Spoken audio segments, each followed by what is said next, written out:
First and foremost, I feel like the community is not as unified as it was, as you said, in your during your generation, during my generation. It's begun to separate, kind of, into to not be as unified and be as strong. Just as you were showing in the previous video with Greg, showing all of the names that were signed on the poll. That's unity right there. That's something that people came together for.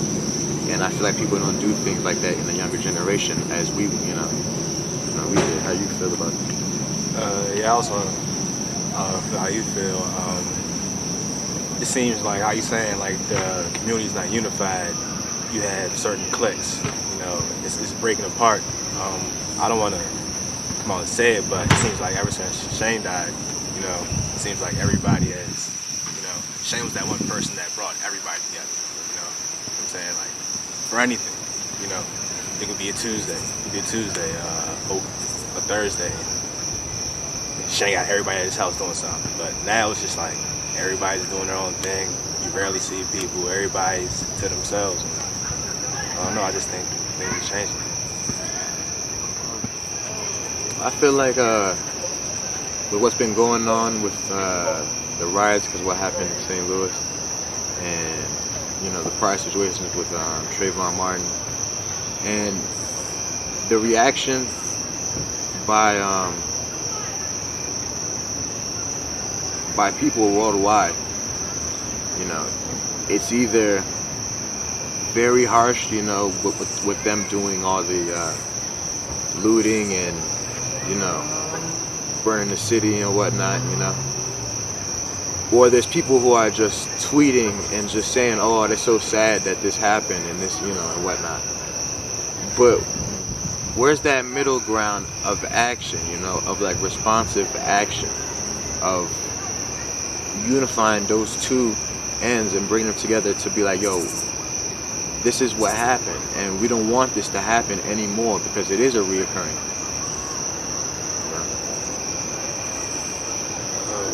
As far as the riots, I feel if you're gonna riot for a cause. A lot of people, you turn on the TV, you see people protesting. I understand those people. They're going about it the right way. You know what I'm saying? Sticks for their country and stuff. You know what I'm saying? They're doing what they need to do. But I feel like most of the people you see on the news, like the other day, they showed them in St. Louis burning down the quick stop. I feel those people weren't doing it for Mike Brown.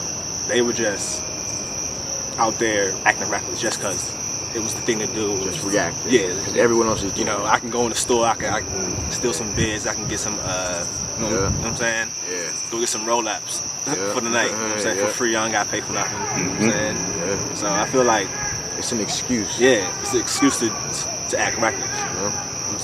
And I feel like it's making everybody feel bad. I mean, it's making the whole black race look bad. To be honest. Because it's a few bad apples, to be honest. That's very true. It is a few bad apples. It's not everybody that's, doing the wrong thing. And they are showing the wrong thing. And they be like, oh, black people acting like animals. But exactly. I was just about to say that. The reaction. You're like, showing them. You're showing them like, we acting like animals. Justified. Yeah, like you're showing them that, okay, you guys are showing us why we react this way. Yeah. So it's like it's a contradiction. It's like, come on, you're empowering their belief and their ability to do that. Like that. That's very true. So I feel like you said, Malcolm X's, like the Black Panthers, all that. When they was fighting back in the day, they was fighting for a reason. And when they was going to fight, they knew what it was. Like there was going to be a reaction. They knew. They were structured too. Yeah. They knew. Like they was going to fight police, whatever it was. They was going to do it, but they knew. Their common goal. They was going to get a response out of this, and not just we're going to take advantage of a situation. To better ourselves individually. How are you going to better everyone else? Or how are you going to better a situation or bring justice? The reaction is not responsive to what the situation is. And that's the problem. Because like it is in St. Louis, the cops look different than who they policing. Right. So out here, I mean, Montgomery County's not. I'm saying it's not predominantly black county, but you know what I'm saying, you have your areas where there's your sections of, you know what I'm saying, Majority. and you know, like there's been times I've been in my neighborhood and I've seen the police harassing people just walking around, like for no reason. I've seen people walking their dogs and the police ride up on them, shine the spotlight on them for no reason. Like, Exactly. so I don't know if it would be like a reaction like that. If it happened in DC, I think it would. I think it would blow up, but around here, I think it would be a reaction, but it wouldn't be as big as. And like, to be honest, I feel like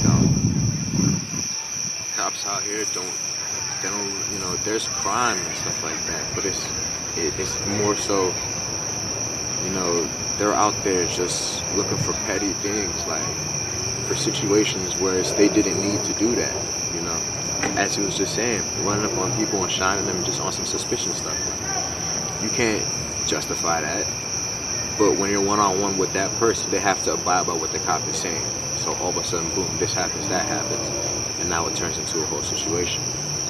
You know, I just think a lot of the things that happen out here in terms of, you know, deaths, arrests, they can definitely be stopped completely, decreased, stopped, avoided. That's the Deaths, every death you see on that wall, every one of the deaths could have been avoided. Yeah, they could have been avoided. All of them.